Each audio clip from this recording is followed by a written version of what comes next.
Il loro sbarco in Sicilia non è durato nemmeno 24 ore, le loro speranze di una nuova vita neanche un giorno.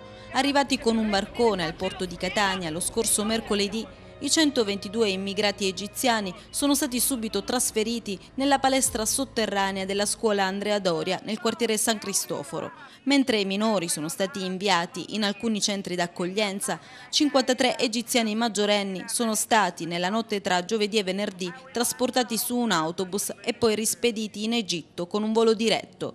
Alcuni esponenti della rete antirazzista di Catania ed altri movimenti in difesa dei diritti civili hanno realizzato un video che ci hanno inviato in redazione per mostrare quanto è accaduto nella notte in cui gli immigrati sono stati rimpatriati.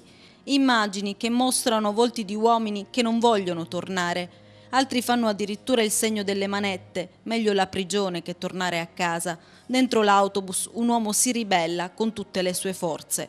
Per la rete antirazzista si tratta dell'ennesima violazione dei diritti umani e civili. È avvenuta un'ennesima violazione dei diritti umani e soprattutto del diritto d'asilo garantito dall'articolo 10 della Costituzione italiana per i migranti, perché è stato negato loro il diritto all'accesso alle procedure della richiesta d'asilo. 3 migranti egiziani di religione ortodossa copta attendevano di poter confrontarsi con l'ACNUR e il CIRE per poter fare la richiesta d'asilo, così come era stato garantito che la mattina di ieri praticamente sarebbe avvenuto. Invece di notte, al buio, di nascosto, abbiamo assistito a questa espulsione collettiva.